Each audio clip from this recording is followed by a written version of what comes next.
fella stopped me on the street last night. Said everything's alright. Roller coaster, make it through the day upright. It seems your meal ticket is gone, but life goes on. I could never imagine something better. Yeah, right. Now you're cooking on high heat in the middle of the street. Roller coaster, take me to a better time. Let's go. All sing your high line with the roller coaster of life. Yeah. It's time to all choose your timeline. Hello, everybody, and welcome to Toffee Bluecast. A big show this one is. It's the pre-match for Everton versus Southampton. But there's also something else to this game, isn't there, Paul? Just a little bit of something else. Yeah, absolutely. This game's almost secondary, to be honest. Don't know how other people feel about that, but yeah, the game's almost secondary. Yeah, it was interesting do get involved in the comments, people, and I'll say it early. If you haven't hit that like and subscribe, please do so. Our target was like probably about 2,000 before this season started, and we've ended up like on our way to 7,000. We're on like 6,100 subscribers, so our target now is 7,000, right? And if we could hit 7,000 before the season finishes, that would be absolute class. We do get opposition. There's so much to this channel. We do get opposition fans on. There's one in the comments now. What a guy. Yeah, it's a big day on Sunday. He had a cracking time when he went down. I said he would as well. Sent him a couple of messages where to go, and what a time he had when he went down. This is big though. This is today, people. So what we're going to do is we're going to try and put a format on this because we want it to be a really good watch for people that people can just go back and watch. So we'll do half an hour of pre-match. So we'll try and cram the pre-match in half an hour, where we'll do lineup predictions, score predictions. And then after we've done lineup predictions, score predictions of the game, it feels something that's as big as the game is that it's the last season of Goodison Park. So we've got a little bonus show after that where we'll do half an hour of getting you involved in the comments. And you can comment over from Twitter as well, so you've got no excuses. We've got Emma in the house. There's loads of Everton fans on this now, regulars, all Toffee Bluecasters. So just get involved. It'll be a cracking show. Sunday the game is. Paul, talk to me. Yeah, it's the game just feels like there's also a match on, but we do want to finish as high as we can, and we want the last game to be a good one, and we want to play well, and we want to win, and we want to score, and we want certain people to score. So yeah, we will look at it, but we'll also remember all the other stories that we've got from Goodison over many years. Well, in the comments now, I just want to say someone's obviously been stalking me and you, Paul. Oh yeah. Yeah. Why? What's going on? Obviously been watching us walk, look, up the big dictators. Oh, class! Get your comments involved. That's not too bad to be fair. So we'll chuck your comments on the screen. So, do you know what though? Like, yeah, and let us know in the comments now because we like to hear from you. I don't like this game. I don't like. If you was to ask me which team I wouldn't want to be playing the last game of Goodison Park, yeah, this would probably be the team from how this season's gone with this team. They knocked us out of the cup. They beat us the last time we played them. Yeah. And I think we're probably the only people that have been bad against Southampton as well. So, not a fan of this game. Not a fan. No. You're a fan in the comments of this game. Well, it's Everton all over, isn't it? You know what I mean? But no, we can do the job. I'm kind of glad that they got that record, or got rid of that record of being the worst team the Premier League's ever had. So Derby still hold that lovely title. So maybe there's a slight of a less edge to Southampton for that. Because if they came into our game needing something, then they would have been a bit more riled up. But on the other hand, they maybe got a little bit more confidence. 0-0 against City.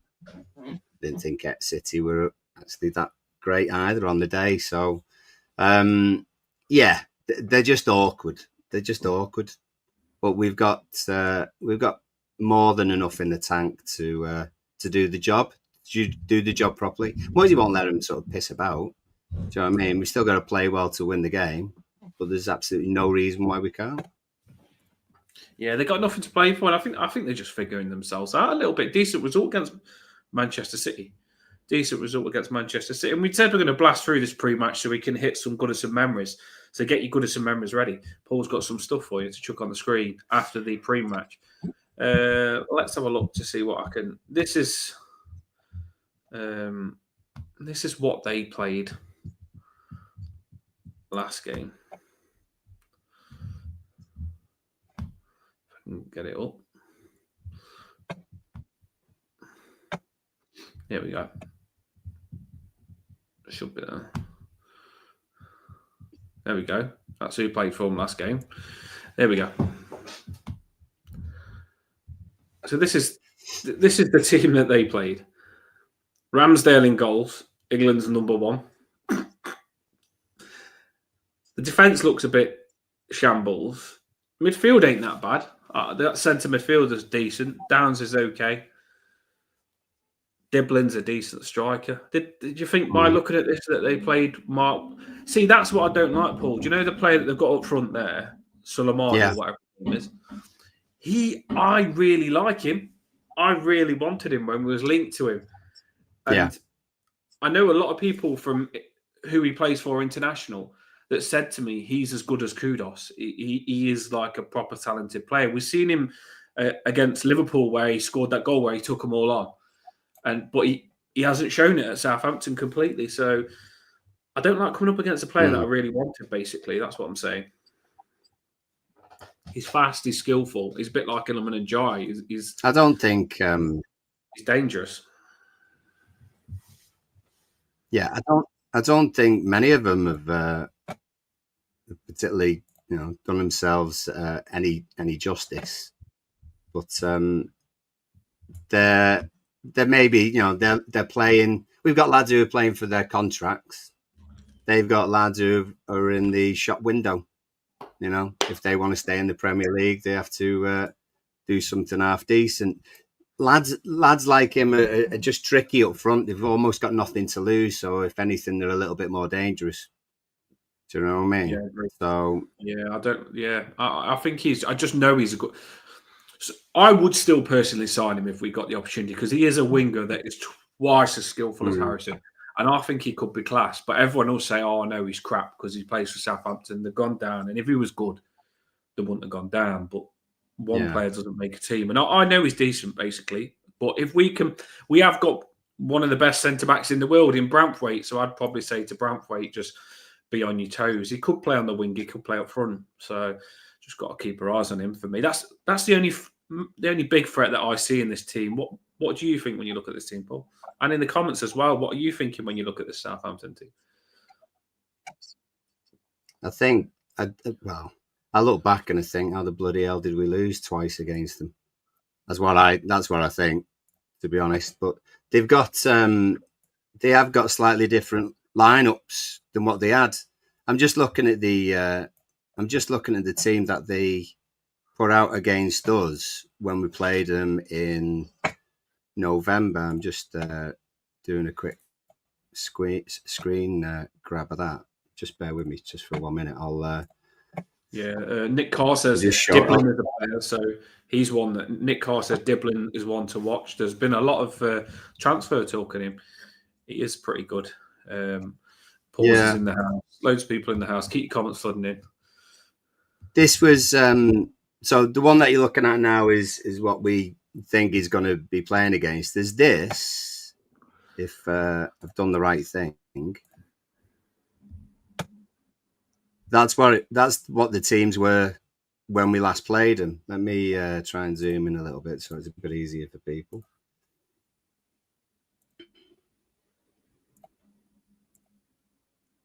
So it's very similar that to what was played last game.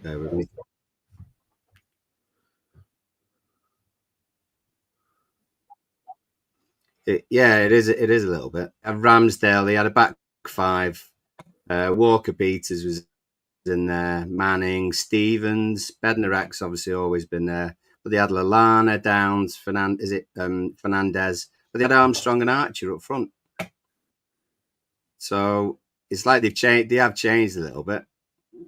But I'd love to hammer a hatful past Ramsdale and stop that nonsense once and for all. Yeah, I think he's been relegated a lot as well, hasn't he? He's not doing that well, Ramsdale. He really isn't. It's gone all wrong for him since he come up against Pickford. At the end of the day, they have beat us. They have knocked us out of the cup, and they have beat us again in the Premier League. So they are going to have that confidence coming up against us. And I do. This is not me being negative, by the way. This is me making sure I'm ready. I do think that they're going to want the last game at Goodison Park to be Southampton. All about them. Southampton beat Everton on the last game of Goodison Park. It's not just about Liverpool wanting to do it. It's about other teams want to be a part of that legacy where the last game of a stadium that's been around for 133 years is a loss. And they'd be well happy about it. And I think that's why David Moyes, in the press conference, David Moyes was saying that, yes, it is the last game of Goodison Park that is massive, but there is still a game to be won. I want to finish 13th. And I want the last game of Goodison Park to be a win. And rightly so. Like I say, I don't want to lose this game. I really don't want to lose this game. We've got to be up for this. We've got to be ready. And I honestly do believe some will say, oh, no matter what, the result won't affect all the stuff we're doing for this last game of Goodison Park. But I think the result will. I think if you win it, it makes it twice as good. And I think if you win it comfortably, it makes it even better. We all know when a player scores, and you win, celebrations, fans up, fans happy. If the fans have to watch 90 minutes of Everton playing shit, getting battered, the send-off to Goodison Park won't be as good. So we've got to be up for this. We really have. And that's just how I feel. Let us know in the comments if you feel the same. Do you think that, Paul? Yeah. I mean, longevity's kind thing sometimes. So the result won't be the main thing we remember. It's very. I mean, we'll remember Sunday, whatever happens, but we'll remember it more for the occasion rather than the game. I mean, it would have to be some unbelievable game to sort of beat, the last minute of the derby with Tarkowski's goal, or other memories that people have got, which we'll go through later. So the main thing is to sort of take it all in and enjoy the occasion, and then the game will just take care of itself. But the lads will be well up for it, and Moyes will make sure that they'll do a decent job. Yeah, I'm looking forward to it, to be fair. It is massive. I did see Emma in the comments saying, am I going to it? Well, you know what? My plan was that I didn't have a ticket. I was going to go down and take my family down and probably just watch in one of the pubs on the screen. But I'm ill. And Eileen's not well either. So the plan of going watching outside the stadium and being a part of it isn't going to happen for me. And I'm gutted. If by miracle we wake up Sunday morning, we're okay, I'll just get up and go, you know what I'm like. I'm just obsessed with Everton. But no, unfortunately, Paul, I don't know whether was you going to go down. I will be in the vicinity. There is a possibility still that I could be somewhere in the ground.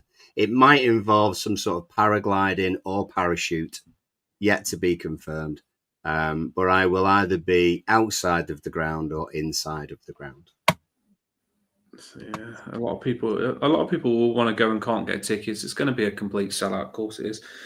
Tickets are going to be rare, and people ain't going to pay the £1,000 that some people are charging for tickets. But whether you watch it on TV, I hate them people. I hate them people. Yeah. Those are the people that aren't even Everton fans. They're just people who managed to get tickets at the very beginning in whatever form, and then it's the same when it's concerts and stuff like that. That's their main source of income. Bastards. Really don't like it. I wouldn't. I couldn't. I love Everton to pieces, but I couldn't pay £1,000 for a ticket. No way.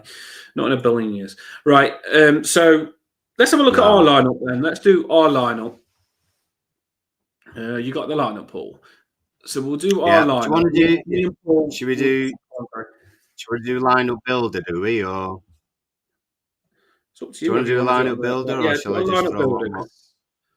Probably do it builder, just quick time. And let's do it fast though, because we are going to push through this for the bonus show. But the only reason I say lineup builder is because I don't know actually who would it even put there on Flash? Who would it predict to go there?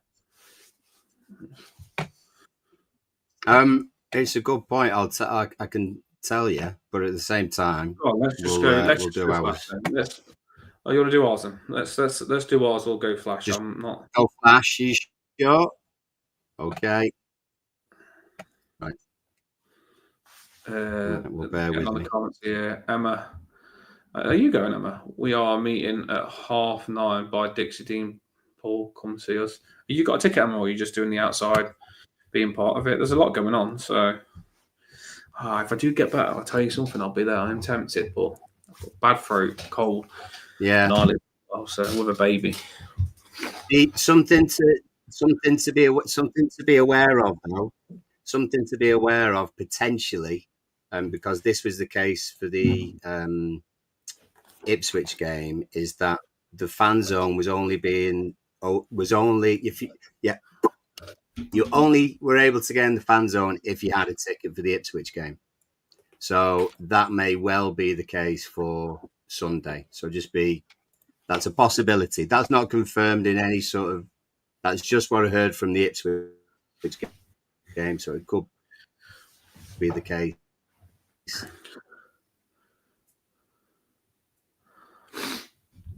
I wonder if Dan will actually turn up for a game. But I'd love to get this one. I was there for the biggest. This is sad and emotional, but I'd rather give it to some people that have been to more Goodison games than me, to be fair. I think it probably mean more to my biggest game was Bournemouth staying up, keeping them in the Premier League. That's the biggest game for me. I think Paul's had a freeze. Right. No, he ain't. So here we go.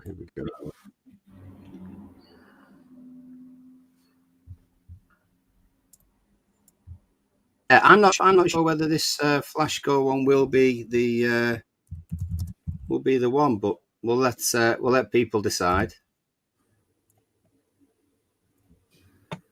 It's not got Coleman in it for a start off, so.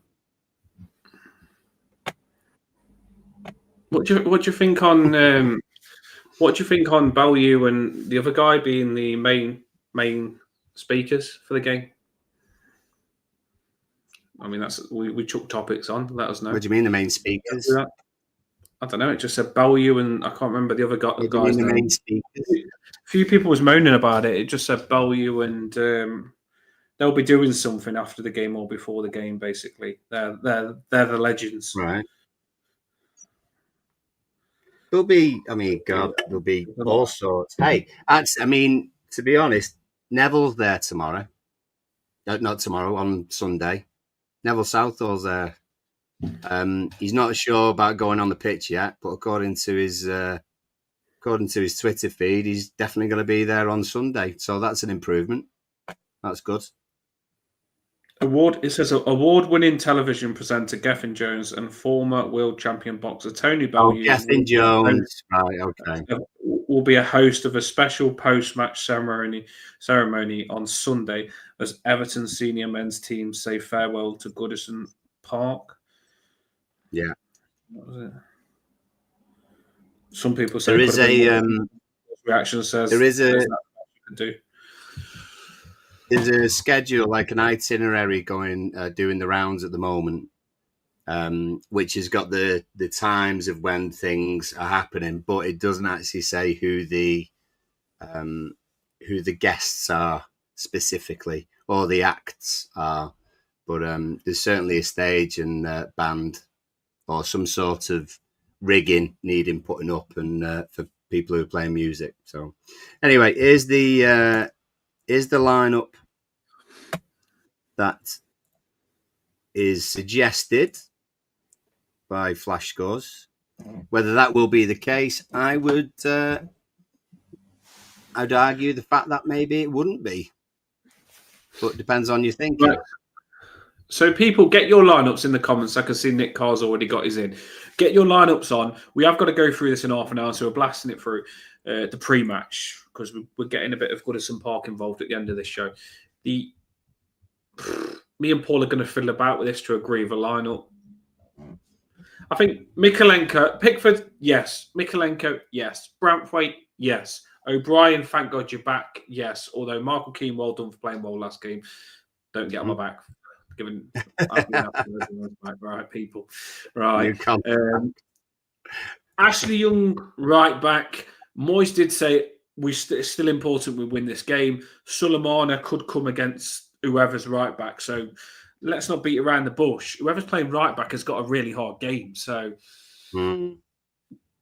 but Coleman, we all had in our heads, Coleman will play the last game at Goodison Park. I think he's going to come on and get his cheering and all that, no matter what. Will he start and get the whole game?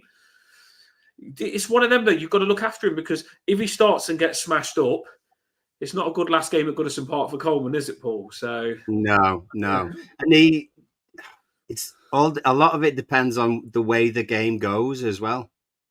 You know, I would love Seamus to be involved at some point, whatever it is.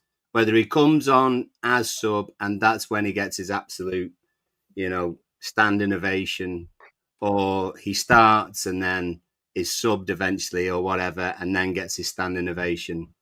He has to be involved in some capacity. And even if David today was saying Seamus is staying in some sort of form, he still needs to be part of that game on Sunday for me.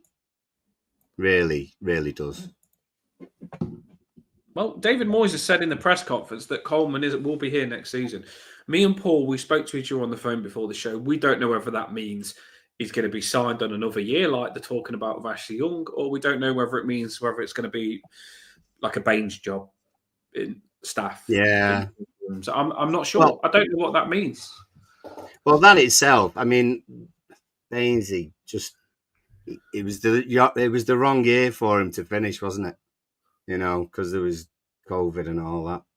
So he kind of missed out on what Seamus should sort of be getting, really.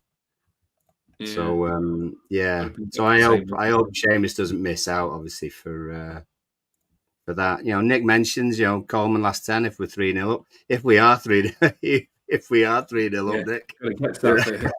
Or 3-0 down. whichever way that goes. So, and it is, it's good that they're going to keep him at the club. He doesn't want to go. Yeah, he's only ever been with us, apart from Blackpool, as Moisey said. So it's mad because David Moyes in the press said, when you think about it, he's been at Everton all his life. That is his second home. Coleman said it's my second home, and it really is. You think of as a kid when you play football, he's grown up into being an Everton. Like his whole life, his life is Everton. It really is Coleman, and people won't ever give him the name legend. Well, some will still, but a lot don't give him the legend because legend means you've got to win trophies and stuff like that. But no, I saw a post to get a player like Coleman, isn't it, Paul? It's someone rare to get what you got with him. Sorry, massively rare now. Christ, there's a different mentality. If you sort of think when he started with us, I mean, football still felt different when Seamus started. It just there's so few players now who have a proper affiliation with one club, and they weren't particularly bothered about moving on to supposed better things. There's only been one club really for Bainesy and for Seamus as well. With one of those clubs that you can kind of get that. I was just going to say, look at that team that I hate, the right back. Leaving them, you don't get loyalty, mate. You do not get loyalty. I mean, I'm glad he's left them anyway because I don't like him. But the loyalty isn't in football nowadays. It's all about money and stuff like that. A lot of players don't stick around. And what Coleman could have left for Man United, I don't care what anybody says. Manchester United wanted Coleman and Coleman never left. And I think that means more than anything because you see so many players come and go. We've had loads of players that have come and gone from us just lately. And you don't get no connection with them. Well, so, I think Coleman's 60. I think when we haven't been competing in Europe for a good few years, and I think sometimes when you're splashing the cash and trying to get lads in from around Europe, then you do lose that. You can lose that kind of loyalty that you would get because then they've only come because you were in Europe, and then if you're not in Europe, then they're maybe not as loyal. Sometimes it kind of works like that. But Shelley's spot on, best 60 grand ever spent across the Premier League. That is, I can't. I'd be surprised if there was another player that you got for an actual fee that came out as loyal and as dependable as Seamus for any club in the Premiership. But Chloe said to me because I was listening to the press conference, and in the press conference they spoke about Coleman's 60 grand, and she heard it, and Chloe said to me, 60 grand for a football player. I said, yeah, 60 grand. She goes, did Everton used to spend a lot of money then? Was 60 grand a lot back then? I says, well, to be fair, we probably bought Baines for about 5 million, Cahill for about 1.5 million, and I think our record signing later on become Fellaini for 15 million. But no, the money in football's gone mad now, hasn't it? It really has. Yeah. The business that we did back in the day was insane. It was. And Timmy, we did we pay 2 million for him? I think from Millwall. Yeah, it wasn't much. Tell me if but obviously it's more than 60 grand. Tim's obviously he's a legend as well, to be honest. That's an interesting shout. Best Irish player ever to play in the Premier League. Other than maybe Roy Keane. But yeah, Roy Keane likes him. So, that says something. Shall I throw a few lineups in? Yeah, let's get the lineups on the screen. I've seen plenty of people commenting with their lineups, so we'll do the lineups, then we'll do the score prediction, and then we'll have a little bit of a cry together about Goodison Park coming to an end. Yeah, let's. Scar says Howard Coleman, Jagielka stop. All right, okay. Pickford, Coleman, O'Brien, Branthwaite, Miko, Garner, and Dye, Alcaraz, McNeil. I just don't see any other way. Just why would you? Oh, anyway, let's not go down that route. And then Beto up front. So we'll see. But Coleman starts for Scar. Nick Young starts. O'Brien, Branthwaite, Miko, Garnegay, and Rubenham. Middle diddle. Yeah. Then the three lads, McNeil, Alcaraz, and Dye. DCL to start up front. I mean, Nick with a Calvert-Lewin start. I'd still have Beto, to be honest. I think he would cause Southampton more problems, whether he means to or not. But I got a few DMs on Twitter X, and they said to me, the DM was just a message. I don't know who it was from completely, a new person. Do you think that Calvert-Lewin will start? And there was gutted thinking, I think Beto deserves to start, but Calvert-Lewin will get the last game at Goodison Park. And I think from what Beto's done this season to keep us safe, I think it would be wrong to take it away from Beto, I think personally. And I think Beto would be better against those defenders against Southampton. I really do. And I know Calvert-Lewin scored that goal against Crystal Palace, by the way. I know he's got big goals because I've been going through all the big goals, putting videos together. For some, but no, I'm Beto all the way. I am. I don't think you can take that away from him. I think you've got to. Yeah, Beto. He would love the last game. Beto. I think this would. I'm not saying it wouldn't mean nothing to Calvert-Lewin, by the way, because I think it would mean something to Calvert-Lewin because he does love Everton. Whether you like him or not, he does love Everton. All the players do in their own way. We're just talking about how we like these players on the pitch, and I think Beto would run through a brick wall that last game to make us win at Goodison Park. And if you wanted someone like in a boxing match where they say leave everything in the ring, if you wanted someone to leave everything on the pitch, I think Beto's your man for me. Really. I think so. I mean, you can't please everyone's nostalgia and sentiment. Dom's better. You know what I mean? For this last day, you can't, because there are so many players who've been with us for a long time. So it's going to mean a lot to everyone. So you can't expect Moyes to satisfy all of every single person's sentiment on that day. I think the one that he needs to is Seamus. I think DCL will get a chance to be on the pitch anyway, but I'm with you. I would start Beto. Can't believe I'm actually saying that, but yeah. They'll all want this, basically. They'll all want to play this last game. Everyone will be itching, saying, I want this. And the thing is, I didn't really want Michael Keane to play last game. He scored and had a good game. So we've all got different opinions. Some will want Calvert-Lewin to play. Some will want Beto to play. And I'm pretty sure whoever plays will probably play a game better than what they have been doing. I'm interested on seeing what I'm interested on seeing what this lineup. Yeah, it'd be interesting to be honest. Doyle starts Coleman, but he also plays Decore a bit deeper, bad looks of it, with the three lads in behind DCL. So he's give DCL a start. Pause is going for Bickford, legend Coleman, O'Brien, Jared, Mikalenko, King Garner, and then Dwight on the right. Young Starlet. All right. I thought you meant young. Armstrong. He would give Armstrong a Armstrong. You did before he went. Centre attacking mid. Skilly on the left, and then he would do two up front. He'd go Beto and Dom. I would be shocked if we started with two up front. Fair play. There's absolutely no reason why we can't. When I watched Armstrong for Derby in that last game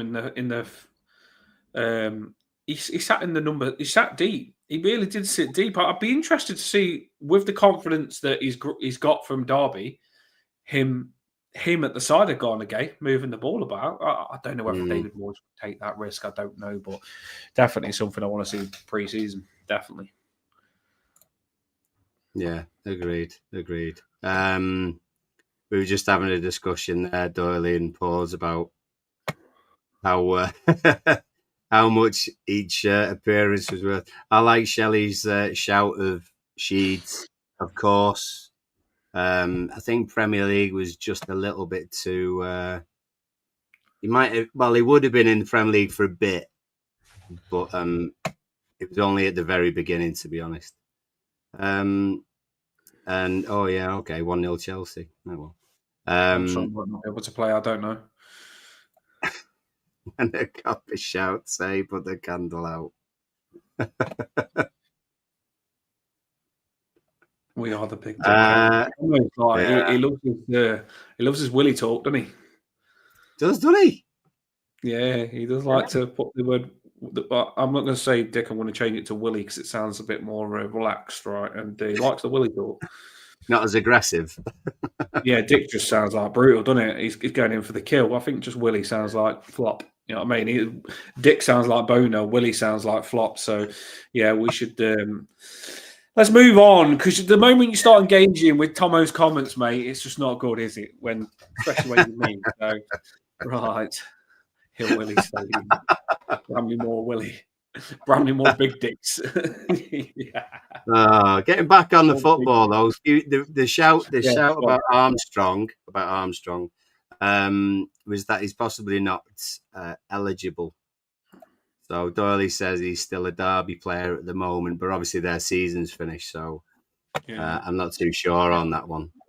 So it'd be unlikely that he would be involved. But lots of people are saying Coleman should start, and it was a bit of a toss up really between Beto. Lots of shouts for DCL. Yeah, that was interesting. Is that all the lineups in, Paul? They're the lineups. They're the lineups we've got. Yeah. Well, we're already 4 minutes over on the 30 minutes, so we're doing absolutely shite, right? But stay with us because we are on track for what we're doing. The We're going to do score predictions now. We are going to do score predictions. Right. If Tomo doesn't distract us, we are going to do score predictions, people. And it is that time. We all love a score prediction. Or was it a bit more like score prediction? It's score prediction time, people. Yeah, that is score prediction music, and you know it's right. So this is your favourite time. Some people that don't even like this show will get tempted to comment on score prediction because you just want to predict the score. Who don't? So get involved, get your score prediction on. Let's do this, mate. Everyone loves a score prediction. Everyone just loves to sneak it in and see if you're right. Emma's good at predictions. She did the internationals for us. So do get your score predictions in, and we do want to see you in the comments. We want to know what score do you think it's going to be. I know Nick's he's going to be exactly specific on this. What score do you think it's going to be? And we also want to know who's your goal scorers. So if you're going big score, you're setting yourself up for a lot of typing, but please do it for us. Right, Paul, I haven't thought about this at all, so over to you. No, the score actually isn't something I've particularly thought about too much. I do. It's hard. I do. I hate this. Yeah, game. it is a little bit. It is a little bit. I hate it. I do remember. I always remember when that shite across the park had their last game with the Cop. I remember before that all came all seated. They played Norwich and got beat. So that was hilarious. But that won't happen to us tomorrow. I keep saying tomorrow, Sunday.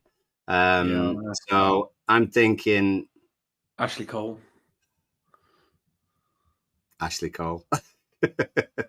I'm thinking. Let's be confident. Let's be positive. Let's be comfortable, and let's just presume that everything is going to go absolutely perfectly on the day in the best possible way. As David Moyes says, "Be confident, mate." David Moyes wasn't. Be confident. You know what I mean? Yeah, I'm going to say. Me and Paul had this conversation on the phone, and Paul was like a little bit like, "Oh, that's what David Moyes is like," and then because David Moyes at the end, there's a guy at the end in the press conference. He asked a question, and the guy at the end in the press conference said, "The away form's been better than the home form at Goodison Park. Next season, what you're going to do is try and get the home form as good as the away." And David Moyes snapped and said, "I think that's not a good question." To the guy, it wasn't that bad of a question. Moyes just flipped on it for no reason. And I don't see why, because he's not wrong. The guy in the press wasn't wrong. I actually fancy us, and we've done a lot of match reactions and a lot of pre-matches this season. Well, everyone we've done. And I've said it to you all the time. When we go away, our players are more relaxed. They are. I don't know what it is. When they play at home, they feel the pressure that they need to perform for our fans at home. And I don't think, and it's not saying the fans are bad. It ain't, because the Goodison fans are incredible. We're waiting for the players to give us something. But our players, because they bottle it sometimes, struggle to connect with Goodison Park. I think David Moyes has got the players better at that, and we have started to be better at home. But I still don't think we've got that full connection where we are a powerhouse at home, Paul, where the players fully connect with Goodison Park. Do you know where I'm coming from? So I get where he was coming from. And I did speak to a few people, and someone said to me as well, he said that he thought the press guy wasn't wrong, basically, and Moyes jumped on him for no reason to make him sound a bit stupid. That's what I think. No, yeah, absolutely. No, I mean, it's no wonder that Calvert-Lewin's best season for us was COVID, with no fans. It was, that was a very different season. And in fact, actually, more teams had better away records as well, didn't they? Though, because they didn't have the opposition fans sort of at them and everything else. It was interesting to see that season exactly how it actually worked out, because there were lots of players who had better seasons because they weren't getting griped on by the fans. But we can be a cauldron. So for the away players, we can be a real thorn in their side, and we can obviously not not influence the referee in the best way all the time, but we can certainly do what we can as fans. That's always been the case. Difference of opinions, though. Paul says it wasn't time to ask that question. So, yeah, it probably wasn't. I don't know. I know people are 50-50 on it, and people always see two sides on one thing, don't they? It was probably the one from the Premier League. You know, it's probably that one. No, it was a bit random. But the press was just really bad at the end of the day. The speakers didn't work or anything, so I'm sure they'll get that sorted. They have to get that sorted. Of course they do. Yeah. Score prediction time, Paul. Yeah, I know. I've got it. And it's going to have to get away from that, weren't you? Try to sneak through. No, not at all. Not at all. I just needed a moment of inspiration because you let me babble on to hide them, didn't you? It's the last home game. It's the last game at Goodison.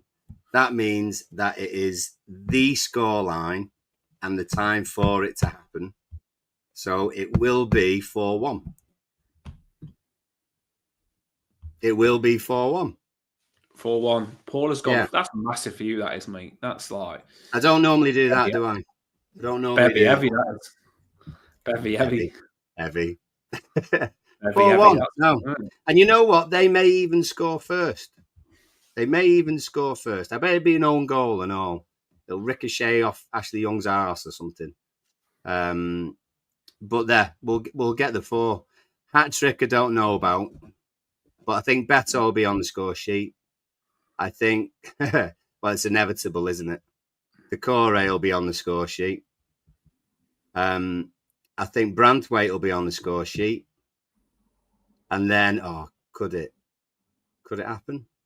You know what? Yeah, why not? Coleman will be on the score sheet and all. I know, I wanted to give him one. So 4-1 for me. 4-1. Dreamland, lovely story to leave it on. 4-1. That is a massive. If you follow us and you're on all of our pre-match shows, you would know that Paul is normally a simple draw man, and he's gone full in with a 4-1 smasher route there for the last game of Goodison Park. So appreciate how big that is. Yeah. Only on Coke, which says my team. What's happened to all the Coke cans, by the way? They've all got bloody names on and everything now. Have you seen? I don't know whether you've seen on X the making cans last game of Goodison Park. I can't remember which pub it is. They're going to be at the Winslow, I think. Right. Goodison's last game, and they've got the cans of beer have got wrappers on them saying "last game of Goodison." I want one. Oh, yeah. It's got beer inside as well. Does that mean you would never drink it? Yeah. It showed you the machines. The machines are actually like proper machines going at the Winslow. It's wicked, that is. Yeah, loads of them. But yeah, decent. There's going to be a lot. There is going to be a lot going on. Right, my score prediction anyway. I'm not gonna dodge this. Right, I think.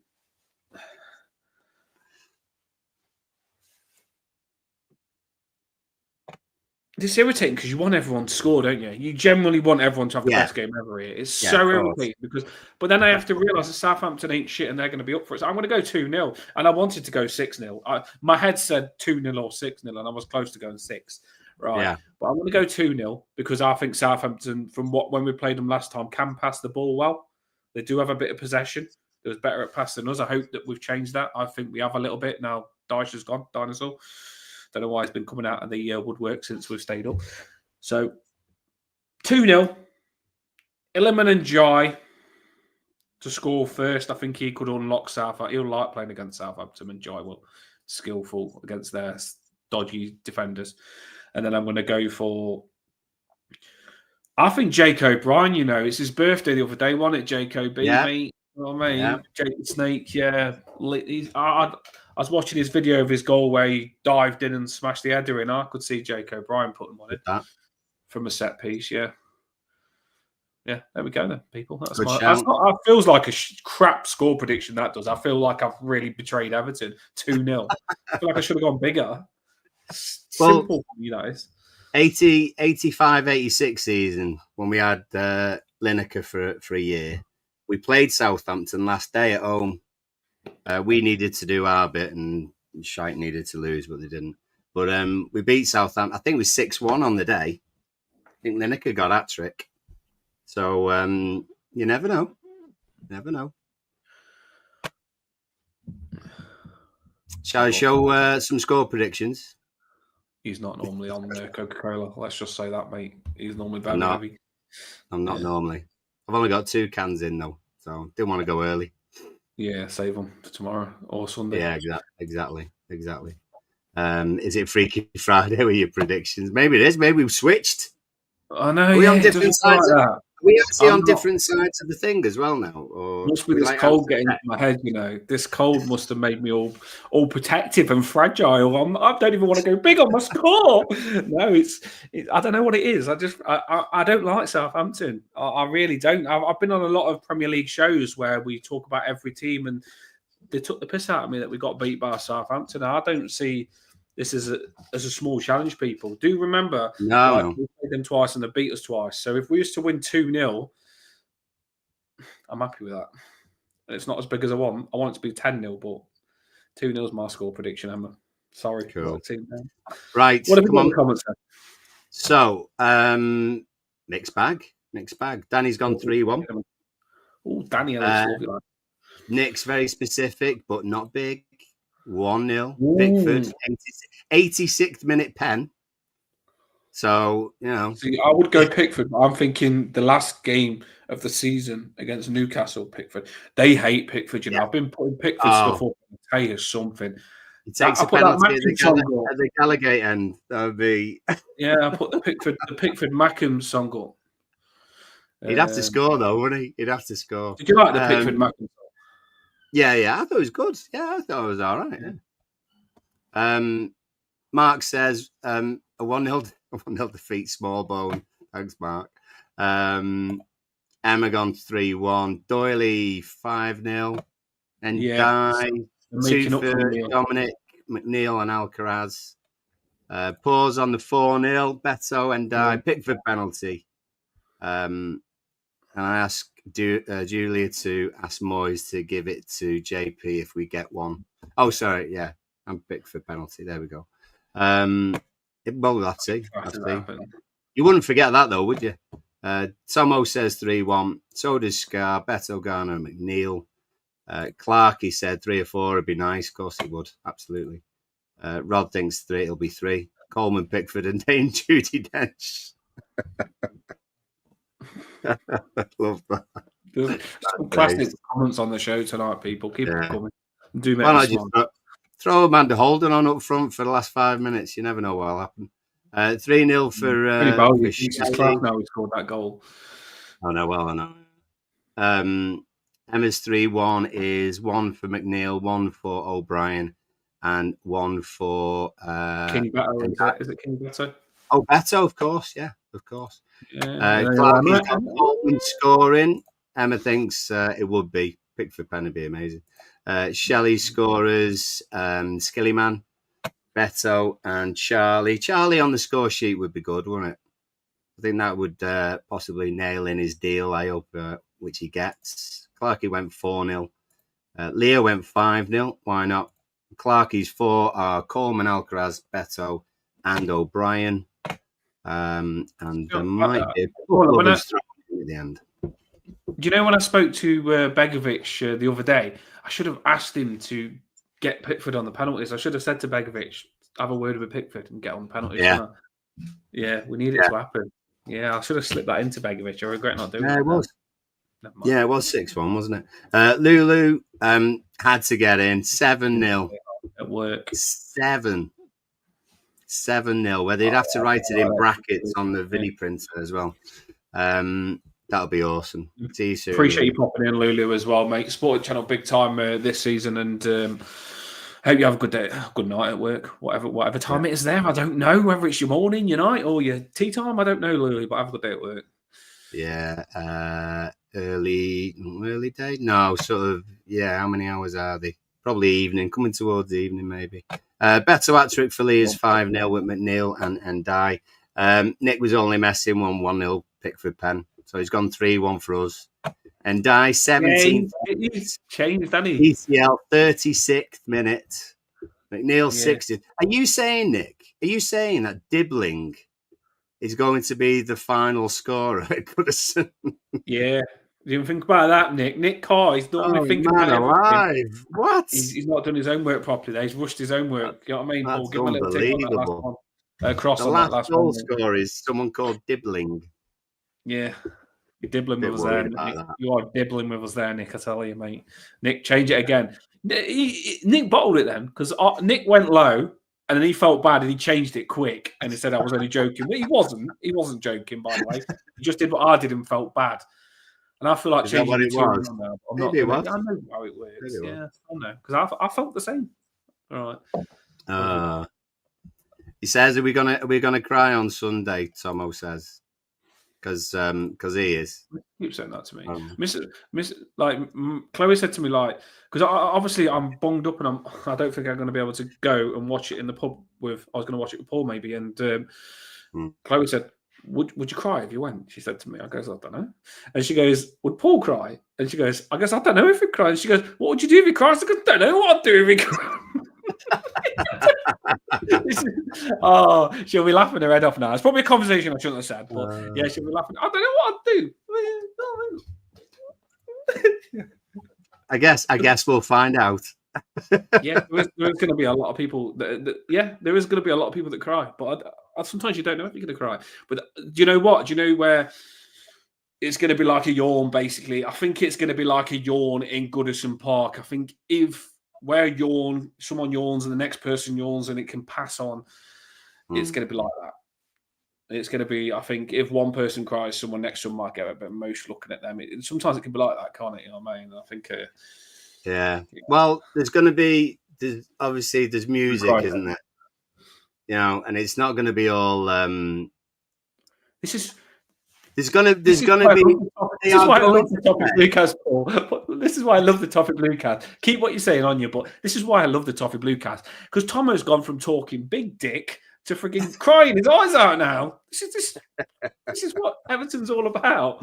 Oh, I love it. Go on, carry on with what you're saying. Sorry, I had to put that in. Can we get final boo? No, what I was going to say is that after the football and they have the music and stuff like that, they are going to play like. You know, it's call it the blues or whatever it's going to be, or even a slower one, and that's going to get people like that's where TNT are going to be like right in on someone's face. Yeah. You know? So if I would have got a ticket, I've got a cold, and I'll be blowing my nose, and they'll just automatically have me down as crying, Paul. You know what I mean? Just got blowing my nose. Yeah, I get nabbed as fake crying. One of them where you have your t-shirt up over your head.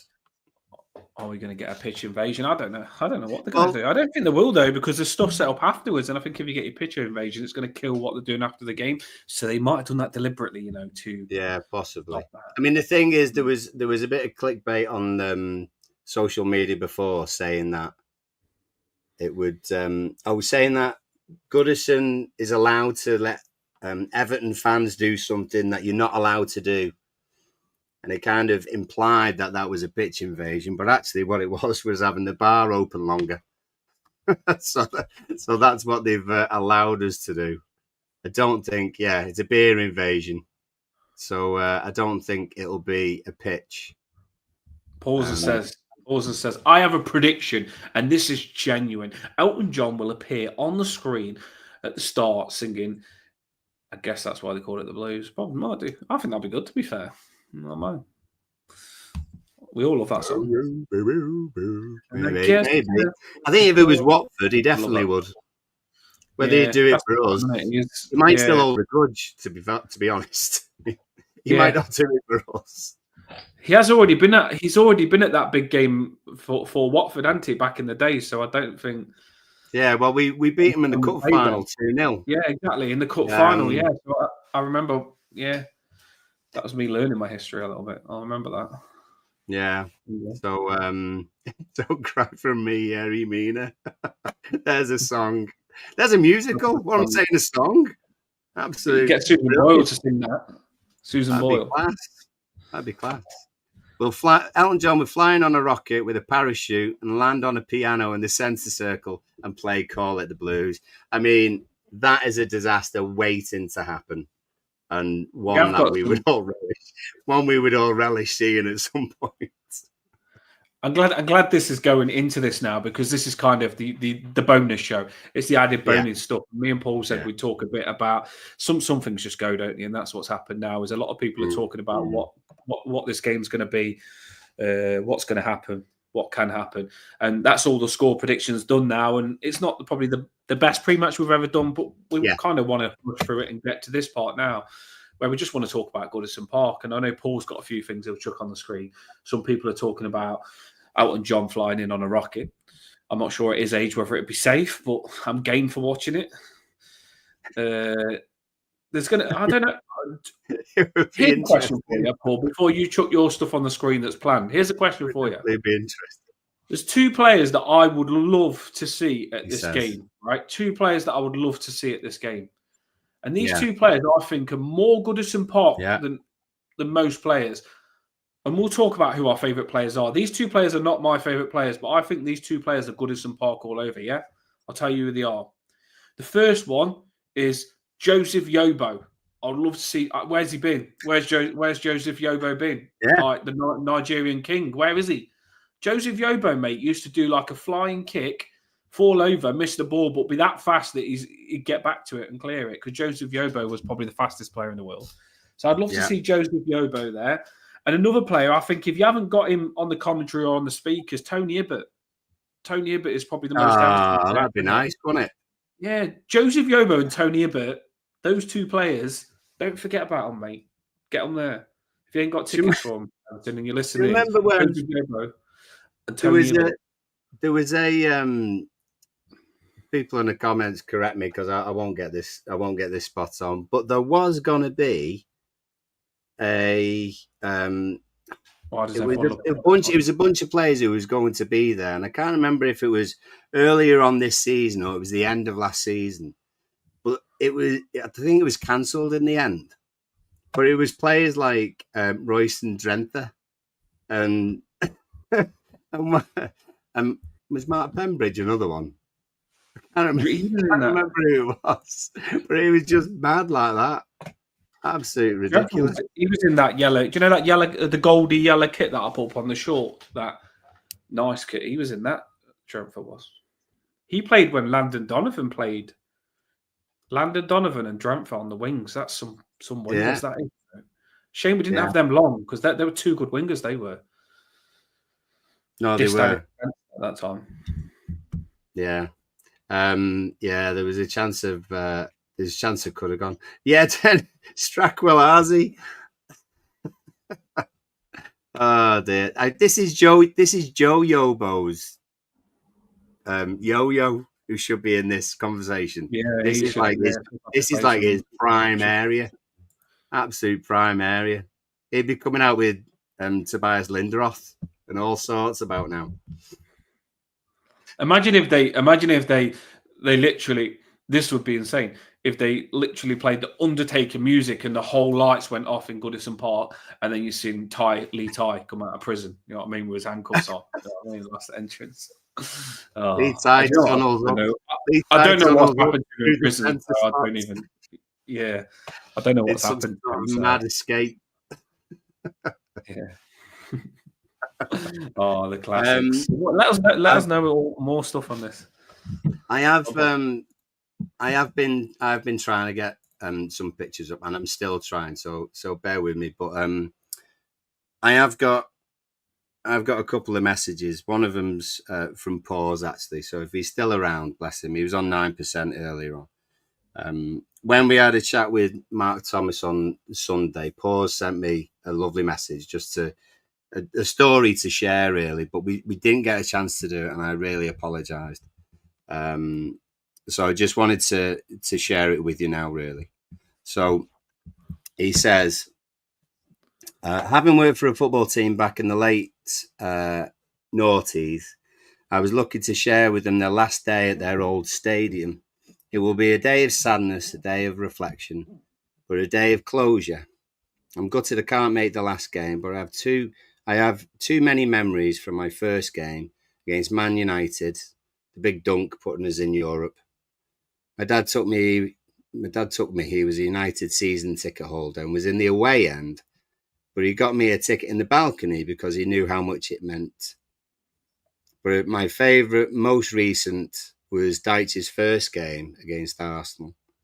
Not because we won, which was epic, but because it was the first time I took my eldest son. He went as a fan, but he left as an Evertonian. Watching him fall in love with the club and his reaction when Tarky scored the winner, it will always be with me. They are the memories Goodison leaves me with. If you're going on Sunday, please just do me a favour. Say goodbye to the old lady from me. Up the fucking toffees. Oh, that's good, isn't it? That's when it gets a bit emotional. You know what I mean? That's when you still start getting emotional. Oh, it's like It does. Good game as all that was. I've got the video of that actually. The goal against Tarkowski. I'll send you that if you want, Paul. I literally putting all the goals together, and that Tarkowski goal was a massive turning point for us.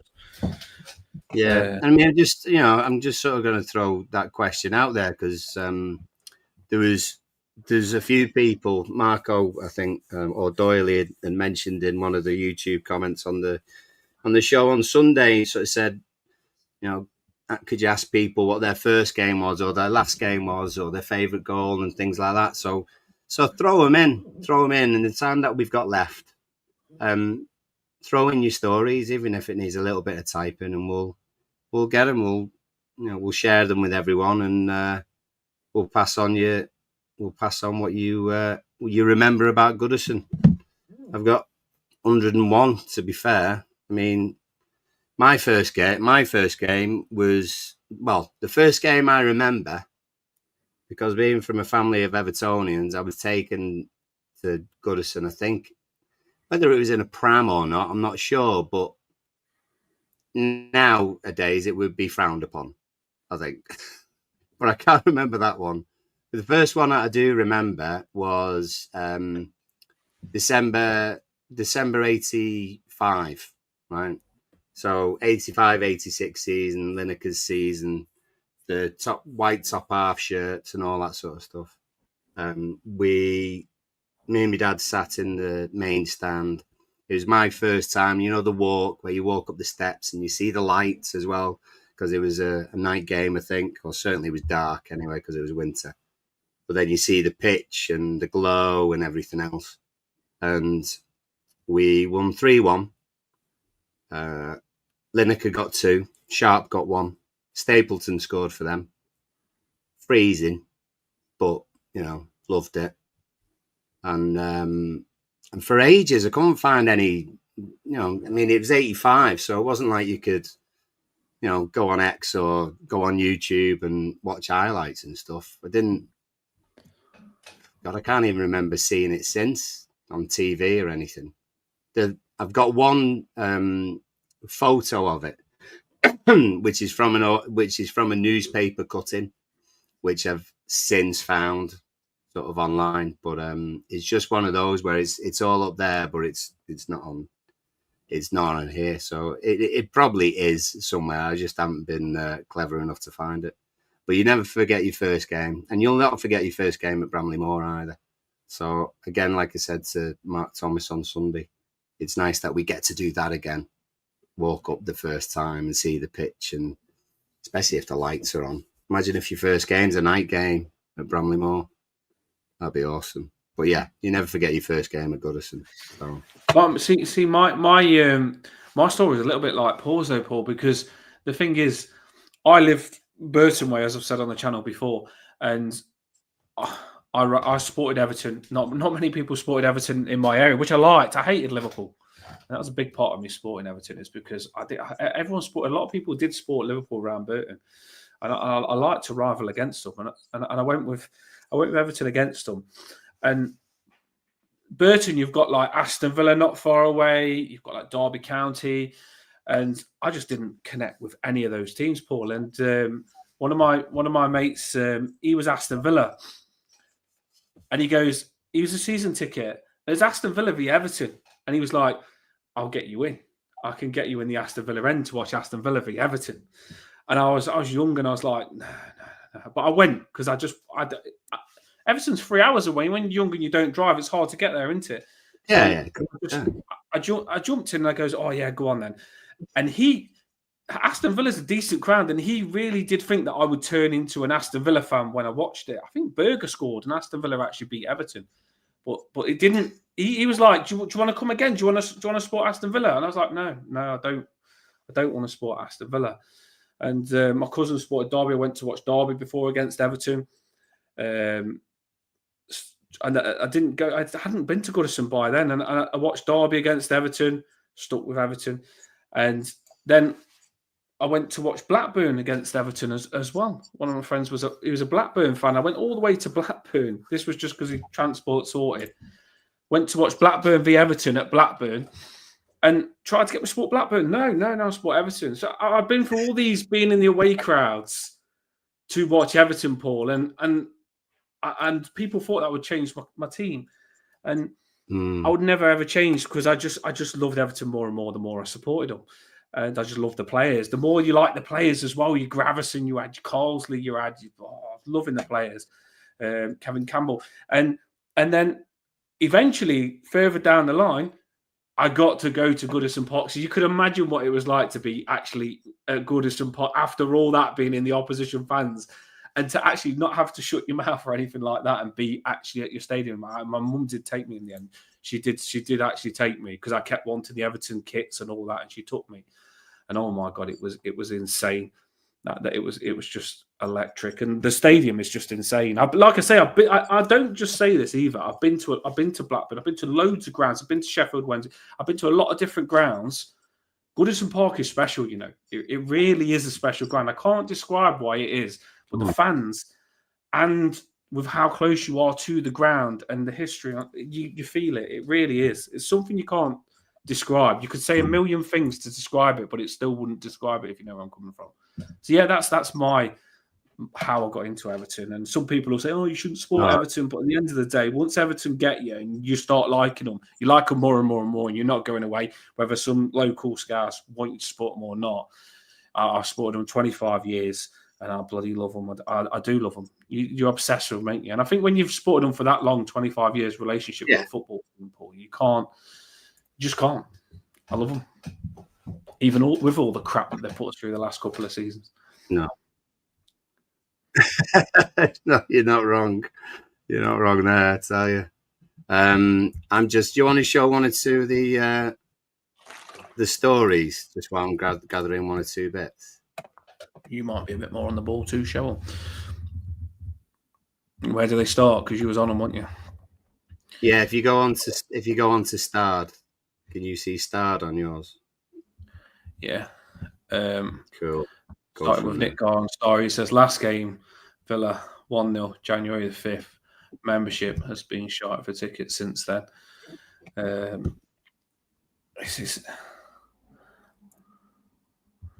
Get through these comments.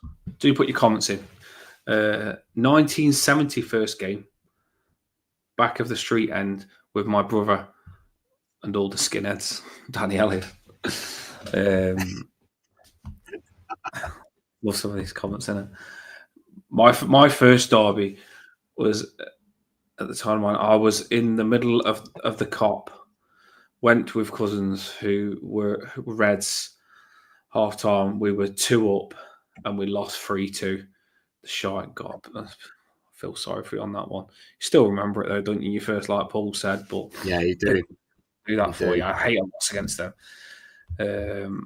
My first derby was the '84 Charity Shield. Actually, the whole family, and I mean the whole clan from Waterloo, all went down on the coach, and we won 1-0. Grobler scored an own goal. Can't remember. We'll never forget that. That was bizarre. Unless you got some of the more back in the day derbies where we actually was decent, like Kevin Campbell and stuff. Yeah. I think you were riding your luck on the derbies more. Do you want to give that one a read, Paul? Can you see them now or not? Yeah, Doyley, 1966, geez. Yeah, we won the cup. Sheffield United, we won 4-1. Alan Ball scored 2. Jimmy Gabriel and Colin Harvey. I was 6 years old. My dad sat me on a barrier in the paddock on the halfway line. I mean, God, now talk about not knowing you're born. Christ, like the barriers and everything else is just an absolutely different world. It was absolutely different world. People complain about the wooden seats. Christ, the seat. That's amazing.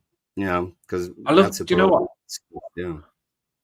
I love stories like that as well. Like, do you know, like football bringing a connection, like that connection with his dad. I do like that. I really do like stuff. Football's way bigger than football than you'll ever know. And when some people think about women's football, when they say women's football shouldn't be in the new stadium and stuff like that, they don't. When I grew up, I coached a lot of football, and what they don't realize is when I coached football, I coached women's lads and everything. I coached all football when I coached it, and sometimes the amount of dads that had a good bond with their daughter because of women's football. So the dad, you know what it was like old school. You go to the game and the dad connected with them through the football. And the football is bigger than what people know, honestly. And I do think it's massive that we promote women's football because it's bigger than what you'll ever know. Honestly, it really is. It can bring the women out of the shower. It can bring confidence. It can help them make friends. My daughters, like they're growing up, they'll probably get into football. You don't know, do you? And I think football is massive. And we should. I seen the banner of that. I didn't even know that, Paul. To be fair, Everton put something out where it was like I didn't even know this. But carry on with the comments, and I'll show you in a second. Yeah, I love learning new stuff, and I love it if it's good stuff as well. So I'll try and find it. Where did we get up to? So we got up to. Doily, bear with us, guys. Thank you. Emma mentioned about top balcony when my dad's petrified. I remember my first time up top balcony. Felt the same. Passed away last year. That's the main reason I started going this season on my own. Great memories there with him, and we've always talked Everton all day long. You do. I mean, that's one of the things that I've noticed in comments off people who have replied to people who've said, "Oh well, it's all right now because the women have got it, so you know there's no need to sort of to be upset or sad about it." But it's more than the actual ground. It's your routine. It's your match day routine. If you go in every week, then there's people who you sit with, and there's places you go beforehand and places you go after, and you know, and you have your normality when you do that, and people are going to be grieving a bit because when something you've been doing for so long ends, you've got to adapt, and new things happen. And some people might be going to Bramley-Moore and carrying that on. Some people actually might have decided for whatever reason to not carry on. So it's it's more than just the actual bricks and mortar, to be fair. Marco reckons the ball going out of playing the paddock in the mid-80s, standing and fencing, being thrown back to the Man United player for the throw-in. With a shite on it. Wow. I mean, yes, many questions. Many questions. Dan Gosling, you look, Dan Gosling looks like your younger self, I reckon, Dan. Could pass for a bit of a Dan Gosling. I mean, I look like so many people just lately. I'm in a midlife crisis. You do, don't you? You're going through stages. That's parenthood. Tarkowski, Dan Gosling, you know what I mean? The sort of grey hairs are coming through. I'll probably look like who's the one with long hair with Gascoigne? Who's the one with long hair with Gascoigne?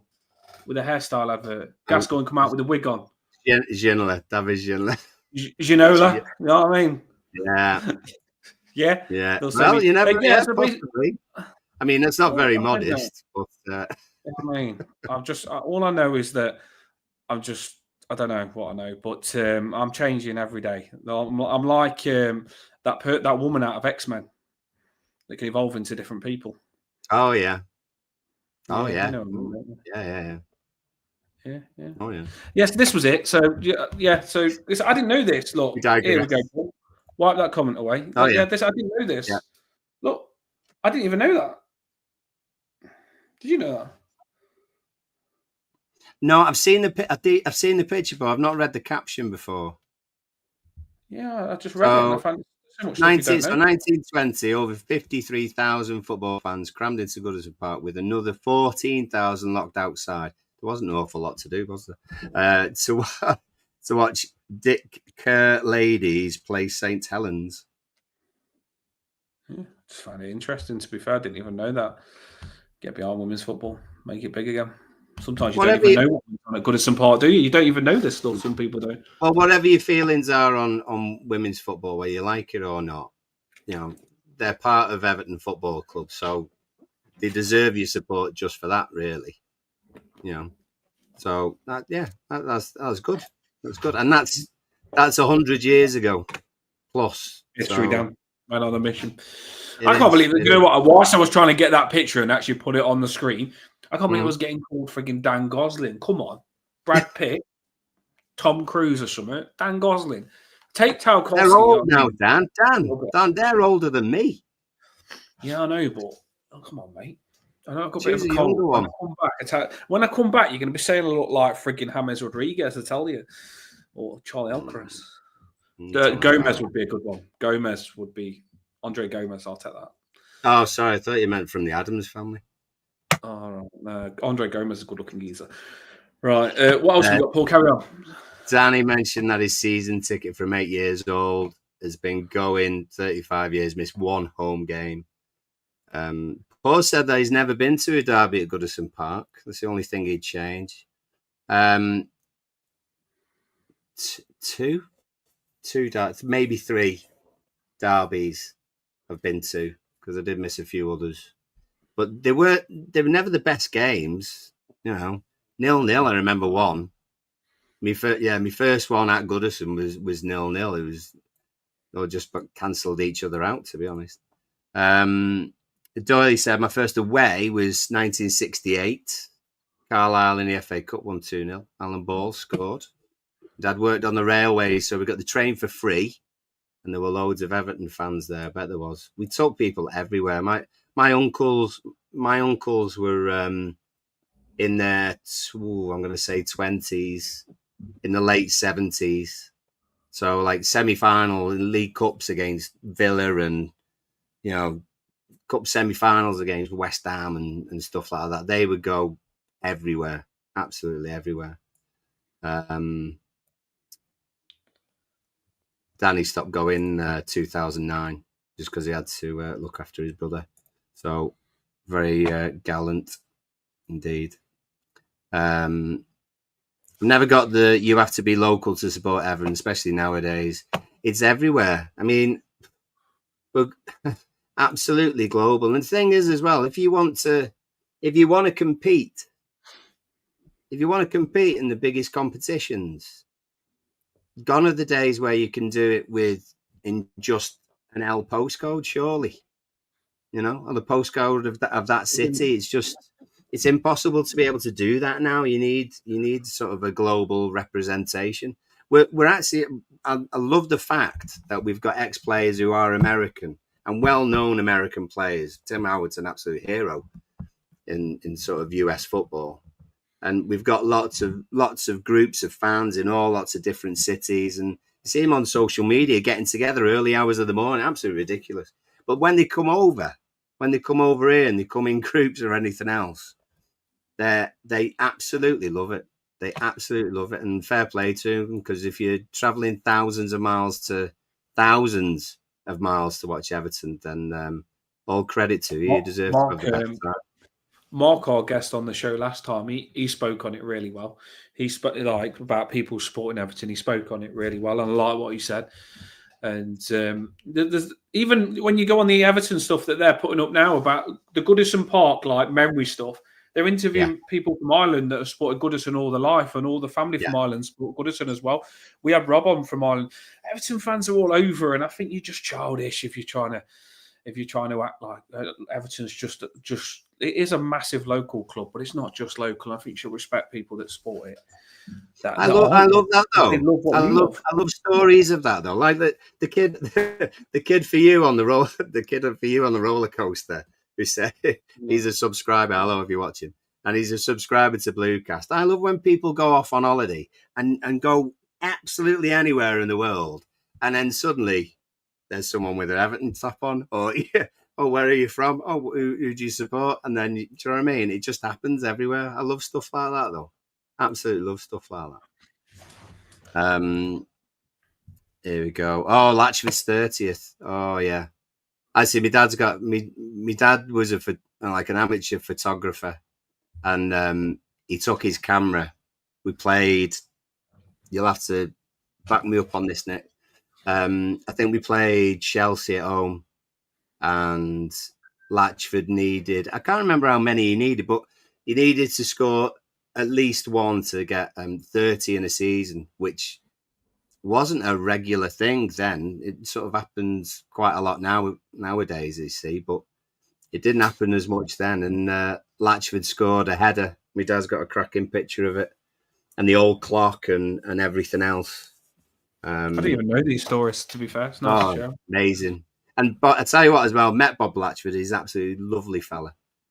He's a proper brummie. He's a Birmingham lad, but he's a really nice chap. Really, really nice. If you are on X and you're listening in and you think, oh, I've got a story that I'd like to share, but I'm not coming over to YouTube, you can just comment. We do pay on this channel, so it goes over to X, so you can just comment on X and it will come over. Your Twitter comments will come over to YouTube. Yeah. So you can literally be watching it on X now and just comment and it can come over and just tell us like your first game, your favourite goal, and just anything like good memories of Goodison Park. With loads of people are putting them in now. We're putting them up. We'll read them out. We might even do a collage of putting some stuff together, like with what people have said. No, I love that. I love this. Eltel. First game, I was 8. Beat Fulham 1974. Dad passed away Christmas 25 years ago. You don't forget, do you? Won't forget that time. It's like the story he said about my granddad, on Sunday, had taken it to Everton v Leicester 0-0 in pissing down, freezing rain, and Emleski was the best player on the pitch. What we're doing here. Bry, first derby, Goodison, Andy is our king, 78. First away, sharp 80 foot. Bloody hell. That's not bad. You're a bit of a lucky omen there, Bry. Yeah, he's done all right there, to be fair. Smashing it. Thanks for the comment from Twitter as well, by the way. Do get your comments in and we'll give them a read. Good to see you, Keegan. Let's see. Oh, yeah. Tomo mentions about that girl little girl who's in the car. She'd been crying because she was dead sad about Goodison, thinking it was being demolished. And then the news came through that the women were going to play there. So she might be able to play at Goodison when she's older. Yeah, happy tears. Happy tears. And did you see that crossbar video that I put on as a short? The guy hitting the crossbar and then went for the second attempt and fell over. No, he slipped on his ass. Oh yeah. He left it. I think it was. I'm not sure whether it was Graham White or it was Rossi, but it was like he did it, and whoever was on the mic went, "Wee!" It was a proper wee moment. It was so funny. That was really good. That would just make you smile. Fantastic.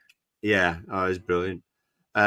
Nick says first European game, Dukla Prague, Upper Street, End again, and then Park End versus Bayern. So I bet you had a good view of Tricky Trev's winner. That would have been good. Oh yeah, that's when you had your face up on the screen twice. I think it's great that I can go up the weekend to watch the women at Goodison and then the men on the Sunday at the HD Stadium. HD Stadium. The Wimbledon game, Vinnie Jones saying, fuck that, and refusing to take the throw in on the enclosure side. The family enclosure, may it be said. Family enclosure. Oh dear. Where are we? Yeah, women's kickoff, Goodison 11 a.m. and then Bramley-Moore at 3 p.m. Interesting. There's lots and lots of comments, so we're doing our best to sort of get through the story. Yeah, it's fine. Rod, we made a friend with a few West Ham fans who used to come up at least once a year. They said it was only for the Liverpool chippies, good lads, and always cheered when we scored. mean, I always think away fans. I don't know. I think generally away fans seem to have had a decent time, particularly if they've been at home, and our away fans are amazing. I think Fulham said it again on last weekend. Said best fans by a mile. Fancy fish and chips. 5-0 Man U. Yeah, Sheedy scored header. Clash of heads. I remember that. Yeah, Telltale top balcony. Overshot. 5-0 over United. Sharp stood all over Moyes. Not sure about that. Lots. Coventry game. Doyley. Latchford hat-trick. Dave Thomas on the wing. Cross the ball better than anyone. We had a few decent wingers. Duncan McKenzie. Another cracking winger, to be honest. Yeah. Brilliant. Lean off. I think me and Clarkey might be of similar ilk or age, maybe. Wimbledon will always be the zenith for me. Winning that game was better than winning any trophy. The Wimbledon game was nuts, but I never felt weirdly, even people might have had this sort of feeling with the Palace game, never felt as though we were going to go down. I just whether it was a determination or naivety or blind denial, I just never felt as though we were going to go down. And even when we went 2-0 down, I still felt as though we had enough to go and do it. It just went dead silent. So we scored. It was a penalty first, wasn't it? Holdsworth scores a penalty. Then there's an own goal after we clashed backs, and Ablett tried to keep it out, and it goes in. It went absolutely silent. And to have been at Goodison when it's been at its loudest, that was its quietest. That's the quietest that I've ever felt it during a game.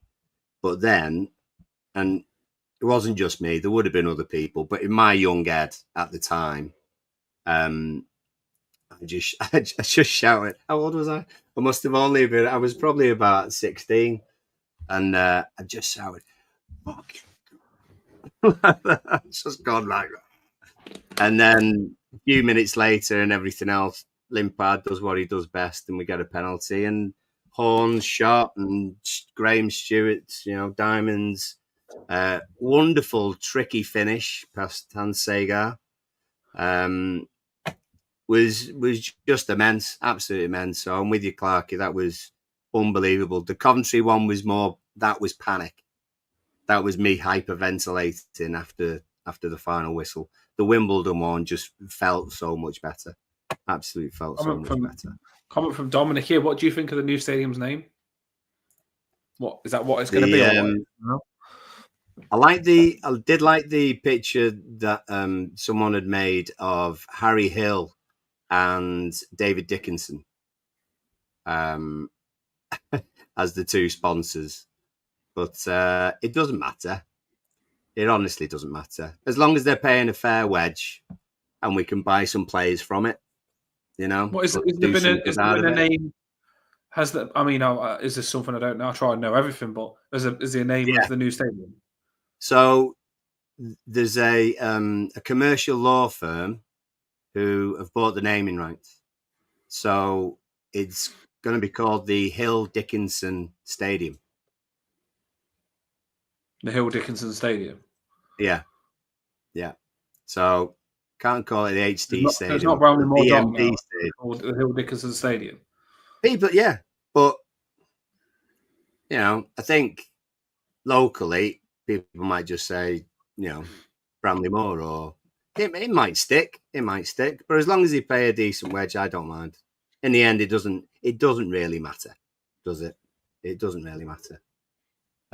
You keep going for me. I just want to try and find another photo on here just before we. You know what? You know what the mad thing is? Like, this is right.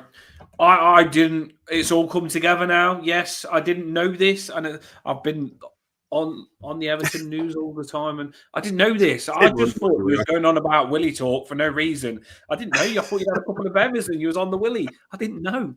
But now it's come in that Paul's just told me the stadium's going to get called Hill Dickinson. It kind of comes together now that you wasn't cock obsessed, and now it's I get the jokes, Tomo. I do, but I'm really late on that one. I'm like literally, I'm in the pub with you. You've told the joke, and you've gone home, and I've just clicked, and I'm laughing now. And oh yes, I get that joke, but I'm funny for that reason, I suppose. I didn't know that. Yeah. We'll Evertonians are the best. We'll find a way to make that name good. Dan, you've not been well, to be fair. Do you know what I mean? Yeah. The fact that you're even on the show tonight is well done. Cheers, mate. Don't be too hard on yourself. It is a bit. Do you know what though? We try and make the best of everything, but let's not beat around the bush. That is a shocking name. You know what I mean? It's not the best name. Let's not try and perk it up. I mean, it's not the best name to work with. I was hoping it was going to be called Lions something or Dogs. The Dogs of War Stadium. Dogs of War Stadium. Dogs of War. Dogs of War Arena. That would have been good. Dogs of War Arena. Get down to Dogs of War Arena, or put your candles out. What a lovely ring! Like that. That's a great ring to that. Candle City. Put your candles out. I don't know what name we would have. Candle City. Bloody hell! Don't give me the name. They might not last long. Don't know. It's all weird, isn't it? When you just let someone name your stadium just to advertise something, because you don't want your stadium. Well, Goodison Park is just like who. Actually, I did read. I actually listened to something about this. Goodison Park was the name of a drainage thing or something like that. The name of a street, and it was called Goodison Park, and that's how it got its name. I actually, watched a video on that not long ago. Actually, today when I did my 7-minute video, Paul, the reason Goodison Park was called Goodison Park. Fair dues.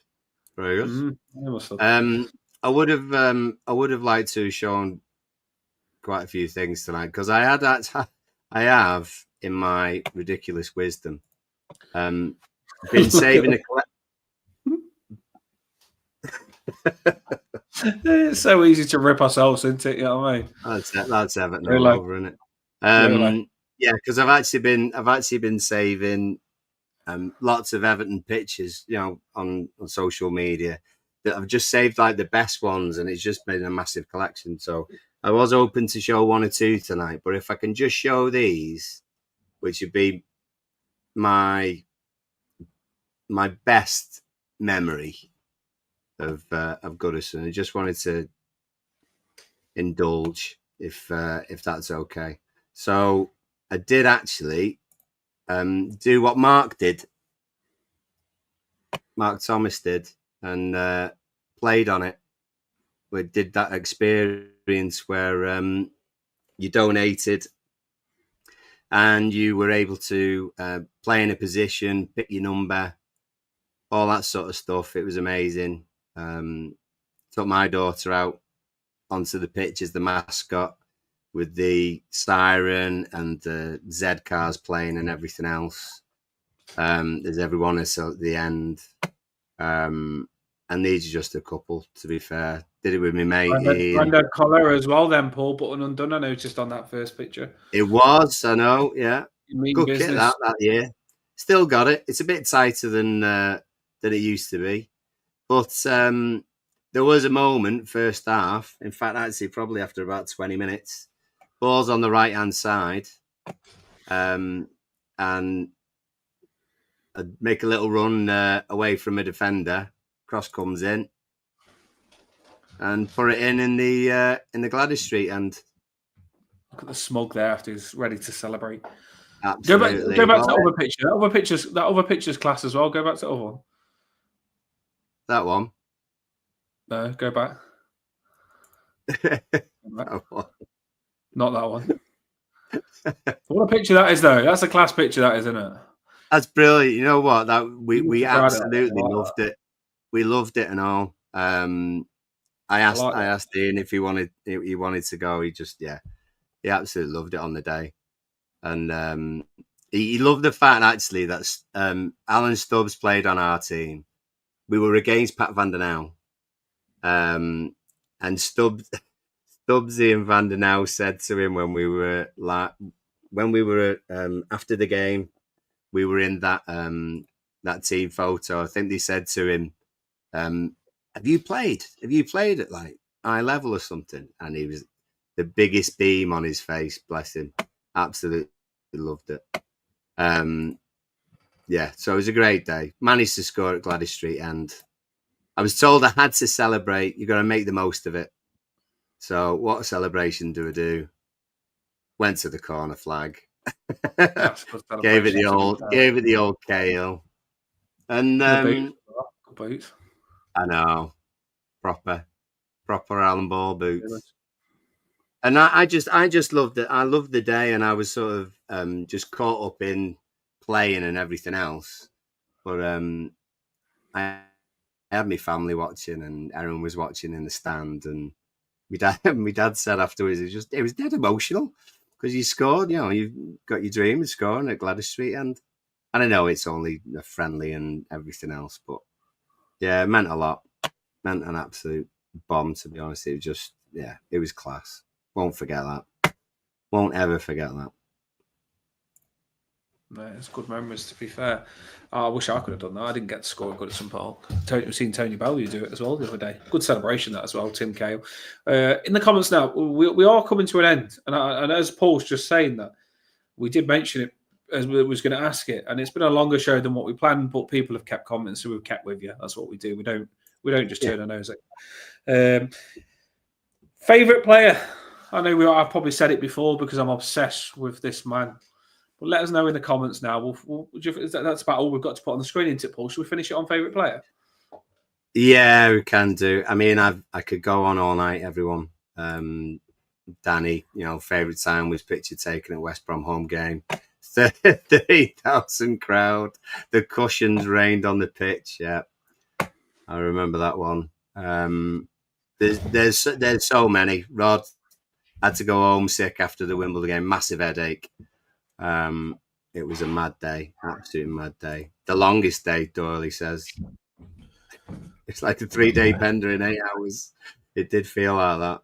And there's tons, so we appreciate them, we really do. And they're in the comments for people to see as well afterwards. So, yeah. So it's great to have heard them and read them, and yeah, they're there for everybody.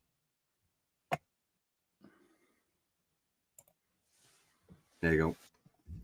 I'll tell. Mine obviously is Tim Cale. Who's your favourite player? I've got to say Sheeds. I've got to say Sheedy. I've got to say Sheedy. There's tons. Adrian Heath was the first one. I had his number on the back of my shirt, and I'm talking 84, 85. My mum painted it on. And I liked Inchie because I'm not the tallest. I certainly wasn't the tallest then either, and he was the shortest in the team. So one of the reasons I liked him. So he was the first one I had a number on, but left pegger like me, Sheedy, brilliant free kicks, fantastic. I mean, we're going to put keep the comments coming. Who was your favourite player? Mine was Tim Cale. Paul's was Sheedy. I know Inchie must be closer on you though, because you do love Inchie, don't you? Yeah, love a bit. Yeah.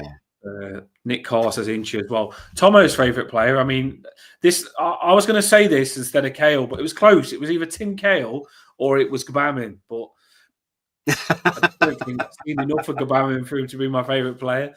I don't think. You know what though? It's a generational thing as well. Like Paul's loved Gaza, and we loved Gaza, but we didn't. We loved Gaza because of what we knew about Gaza before. It wasn't like if you didn't know who Gascoigne was, or like if you were a kid or whatever, and you just sort of started supporting us, and then this elderly gentleman, what seemed like at the time, comes in and plays midfield. I'm not saying he played badly for us. He got a few games in and stuff, but we appreciated him more because of what had happened previous, without a doubt. But then you have the likes of Nick, who saw Bawley playing, or Marco had seen Bawley playing and stuff like that. I feel like he would have been my one if I got to see him. Yeah. There's a lot of people that have commented who their favourite player is. Keep them coming in. Paul's going to chuck them on the screen. But let us know what player you are gutted that you didn't get to watch. Mine would be Alan Ball, by the way. So if you've already answered the question who your favourite player is, then put in who you gutted that you didn't get to watch. Like a player that speaks about Alan Ball, like with what Alton Wolsby said about Alan Ball, like I wish I would have got to watch him because he's insane. You know what I mean? It's before my time. Dean. Big Neville would be one as well. Dixie Dean. Dixie Dean. Yeah, Dixie Dean would be top one. Yeah, because how on earth? I mean, how on earth you score that many? He must have been an absolute beast. Certainly in the air. You know, I mean, from everything that you've ever heard about him, and then obviously the respect and everything that he had all the way up until he passed away, 1980, I think it was. But how strong he must have been, just must have been amazing to watch. Absolutely amazing to watch. Do you know this one? Just on this comment, Paul. I seen Duncan on Hammers. Sorry, Duncan Ferguson. Someone put Hammers as the player that they wish they got to see more. We didn't really get to see Hammers Rodriguez because it was COVID times. But Duncan Ferguson made a team of his favourite. I think he went Rooney, Hammers Rodriguez, side, yeah, and Lukaku. What a team that is! Bloody hell, beasts! Goals, and Neville Southwell in goals. And I find it really interesting that he picked James Rodriguez. You know, James Rodriguez must have been unbelievable to watch in training. Like for Duncan Ferguson to put him in his team, because Duncan Ferguson's played with some good players, you know, and for him to have only managed Rodriguez with Carlo, and to see how I reckon Rodriguez did some major stuff in training, Paul, like where you just like whoa, what a shame we didn't have Rodriguez longer because he was Carlo obviously loves James and vice versa. Do you know what I mean? There's no way we would have had James. Imagine if Sean Dyche was manager, we got James. It just wouldn't have happened, would it? Carlos is the only reason. And I think James would have stayed, but for I'm not even mentioning his name. But I was just thinking that. I can't believe we had him at Goodison Park. I can't believe we had that man at Goodison Park. I was literally thinking about it earlier on because I was putting all the videos together. And there was one video where I went back and the video was a game where we scored with Benitez. And I was like, no, I'm not even using that video. I'll just put a lot of videos together for tomorrow to chuck a video up, a 7-minute one. And I'm not using that Rafa. As if we had Rafa at Goodison Park. What the heck went wrong? What a journey. What a roller coaster. What an upside down that was. Bloody hell. Absolute crackers. Tim Cahill was insane though. Best celebration ever. That is my biggest goal, is to get Tim Cahill on this show. And I know it'll be hard, that will, to be fair, because he's such a busy man doing business for millionaires and absolutely smashing life. But it won't happen.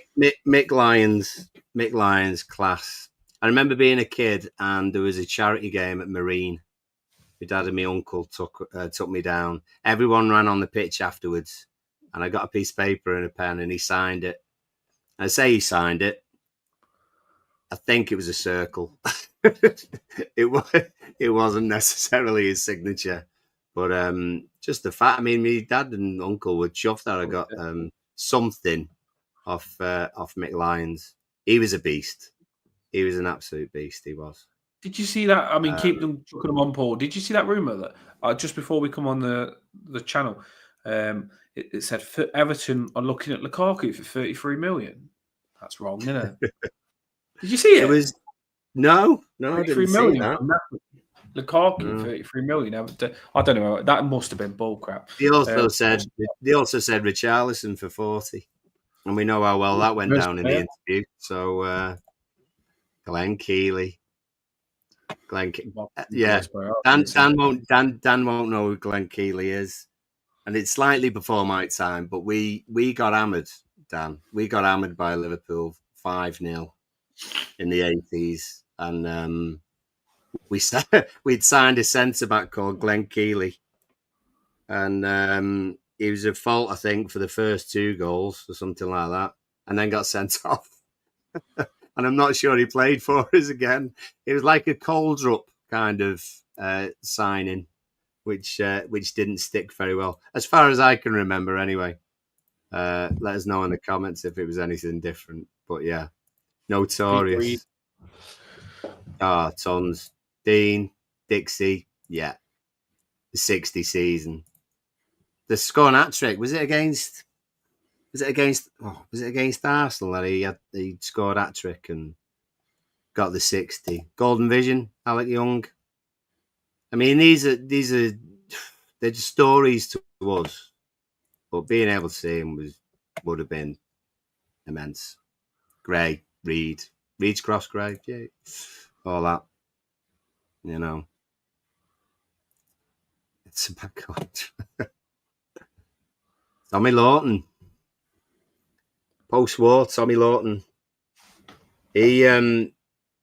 Tommy Lawton took over from Dixie Dean, and Dixie supposedly wasn't a big fan. He didn't like Tommy Lawton coming in and taking any adulation from his time. But Lawton did really well when he played for us. Cracking header of the ball again.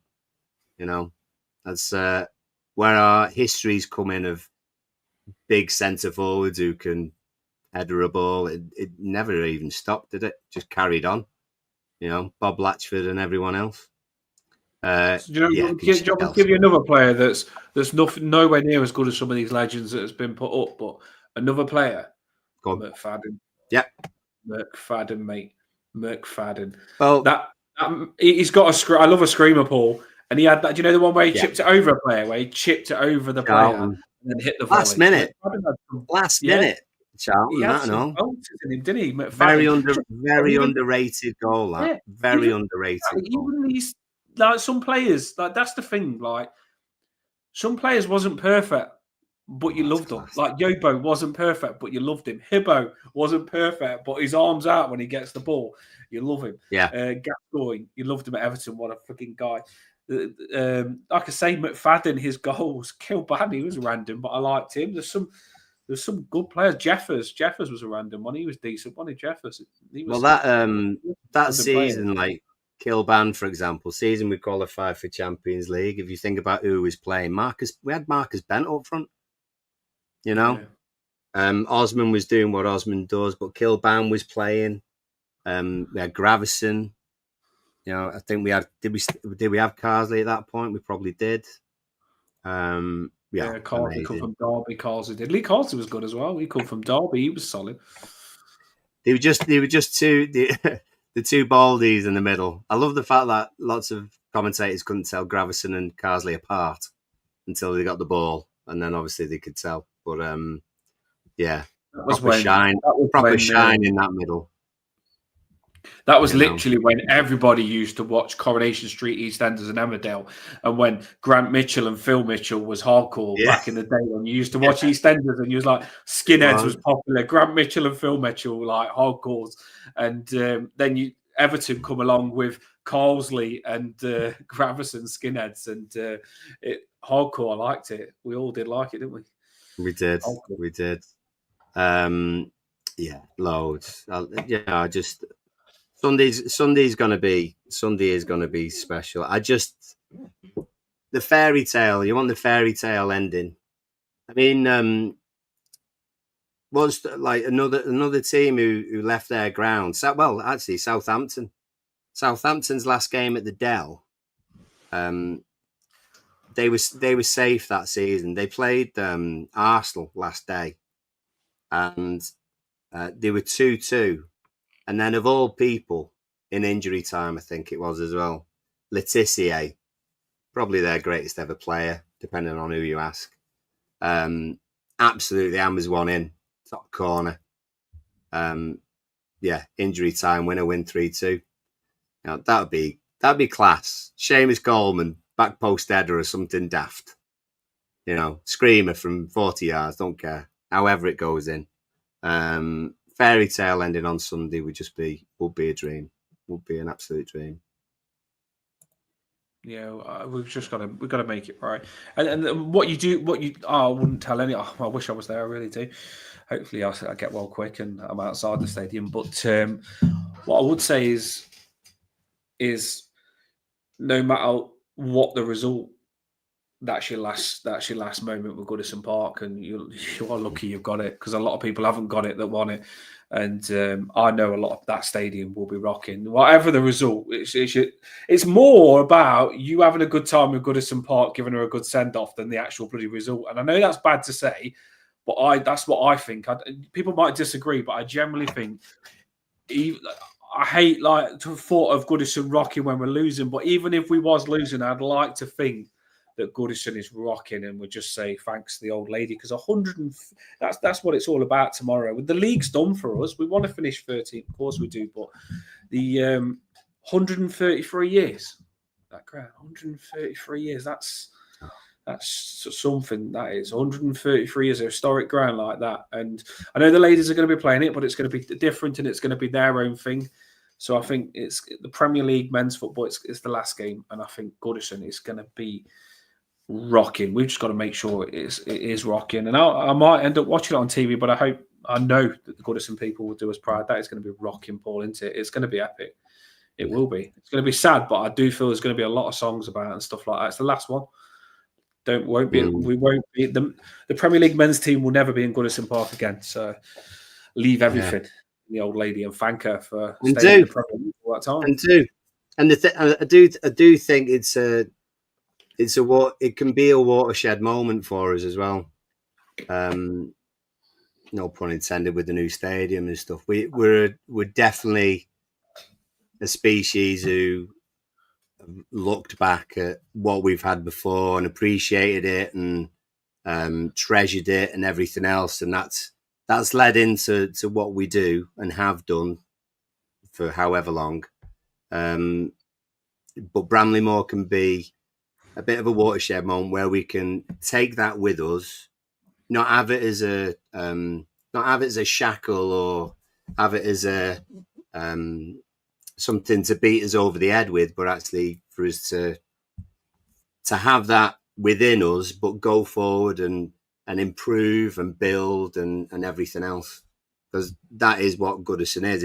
It's all that history that we've got in our boots, and we've got in the back of our minds, and that'll never leave. But I would like to see Bramley-Moore be the catalyst for us becoming more, becoming stronger and everything else, and moving forward, and having those players that you sort of think about, oh God, we had that player and we had that manager and we had this. Oh my God, how did we manage to have that? But actually have that as a normal thing, because this could be the trampoline that sends us up into, the stratosphere. Really could. And I really hope that happens. This clip might be shown in 10 years' time and say, look, an idiot, what is he thinking? But I really hope it is something that we can see as moving forward, rather than holding too much onto what we've done before. I'll just put the I managed to get, I know some people say to your faces, and what I am doing, that is not a guest on the channel. That is just me on my phone as a guest with just me again. And I was trying to just chuck some things on just quick time, because we are ending the show. But where I said I put a couple of videos together, I've got, you know what I'm like, I have to show you one or two before we end the show. There's been so much emotional talk on Goodison Park. I think we've got to show you one. I'm just waiting for them to upload now. We are going to finish the show. We're going to finish it round on the 2 hour. For anyone that thinks, wow, 2 hour show, it's mad. We were supposed to do a show yesterday on Goodison Park, and we're supposed to do a pre-match today separate, and we've done them all together. So it's been crazy. But here we go. Let's see what we've got here then, Paul. Go for it. Remove him. I should have just put. Do you know what? I could have done that, and there wouldn't have even been a screen there. Right. Let's have a look what we got. There's not a lot of videos here, but there's just a few. Here we go. Let's have a look. It's a bit of Goodison Park. We've been talking.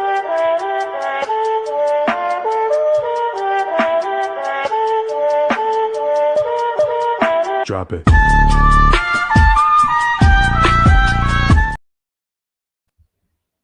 So that was Goodison Park. This is.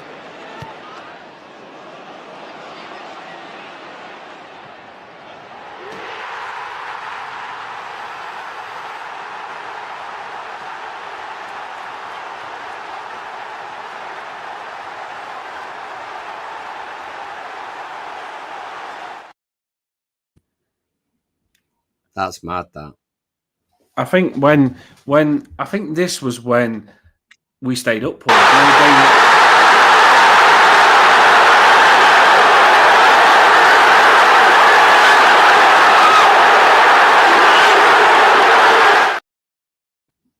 That is how bad Goodison. That is how hardcore. That was so Goodison good. Park is. Yeah, that is how loud Goodison Park is. But it's just loads of good memories, isn't it? Goodison Park. We've done it a day before, so it will be Sunday, people. Thanks everyone for getting involved. If you haven't hit that like and subscribe, please do so. We'll keep dropping the shows. I bet you I got people on the. That old man though celebrating. I love that. I just love that. That was just class. And Coleman's goal I do love as well. Loads of memories. That is it, people. That is it. There's having you on. I was just going to say there's a guy that we follow on X Blue Doodler. Probably all follow him as well. To be fair, he's drawn an absolute mishmash of everything from this season, recent seasons, and everything else. All the little bits are class. It even includes, I think, when Dominic scored against Liverpool. I think it's the steward, older steward with his yellow jacket on, just pumping it like that. Just stuff like that. It's brilliant. He's got Julia on a bucket as well, I think. So yeah, catch that if you can. But yeah. It's just been so many. It's been a good show. It's been a good show. So thanks everyone for sticking with us. I mean, there's still everyone on here, so it's been fantastic. Yeah, and we will keep on dropping stuff. Loads of shorts coming up. That is a boss one. Enjoyed hearing from you all. That is the end of the show, people. I'm going to find a bit of music to put on. Might as well finish with the Everton fans, don't we?